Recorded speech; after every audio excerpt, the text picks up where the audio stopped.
আল্লাহ যেখানে কোরআনকেই বললেন উত্তম হাদিস, উত্তম বাণী, উত্তম কথা, তো সেখানে আবার নবীজি মোহাম্মদ সাল্লাল্লাহু আলাইহি সাল্লাম নিজে থেকে কোনো হাদিস গ্রন্থ দিয়ে যাবে কেন?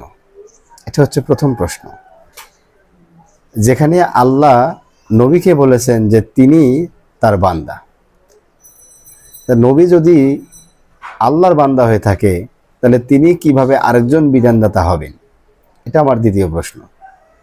তৃতীয় প্রশ্ন হচ্ছে যে আল্লাহ নবীকে ধমক দিলেন যে তুমি আমার নামে যদি কোনো কিছু বলো, মিথ্যা রচনা করো, বানিয়ে কোনো কথা বলো বা সেগুলো প্রচারণা চালাও, তাহলে আমি তোমাকে তোমার জীবন ধমনী নিবে দেব।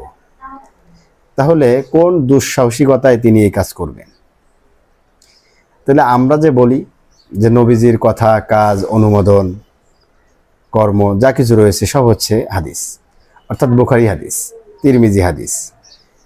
এই যে কথাগুলো আমরা বলি, আসলে কি আমরা এগুলো সত্যতা যাচাই করে বলি না মিথ্যার উপরে বলি, নাকি আমরা আল্লাহ ও নবীর নামে মিথ্যা রচনা করছি? আল্লাহ যেখানে সূরা হাক্কার 43 থেকে 46 নম্বর আয়াত পর্যন্ত পড়লে দেখতে পারবেন যে আল্লাহ নবীকে হুঁশিয়ারি দিয়েছেন এবং নবীকে বলেছেন যে তুমি আমার নামে যেন উল্টাপাল্টা কিছু বলিও না, এবং নিজে থেকে কোনো কিছু ঢোকানোর চেষ্টা করিও না, নিজে থেকে কোনো কিছু রচনাও করিও না, তাহলে কিন্তু তোমার খবর আছে।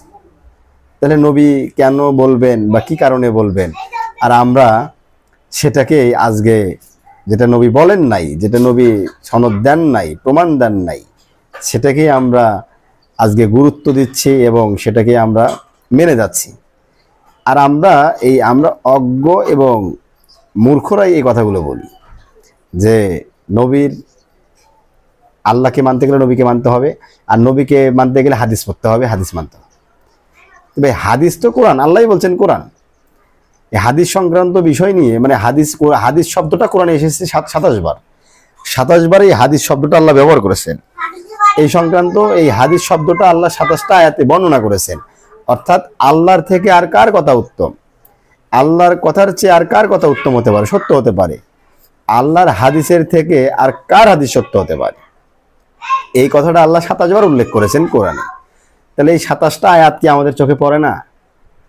এই 27টা আয়াত কি আমাদের মনে ধরে না? কিন্তু আমরা যে আজকে বুখারী, তিরমিজি, মুসলিম, আবু দাউদ, সুনানে আন-নাসাই, ইবনে মাজা, এই যে প্রসিদ্ধ যে হাদিসগুলো রয়েছে সেগুলো নিয়ে লাফালাফি, ঝাপাঝাপি করি এবং সেগুলোকে নবীর আদেশ, নিষেধ এবং নবীর ইবাদত সবকিছু মনে করি। আসলে আল্লাহ কি আপনাকে নবীর ইবাদত করতে বলেছে না আল্লাহর ইবাদত করতে বলেছে?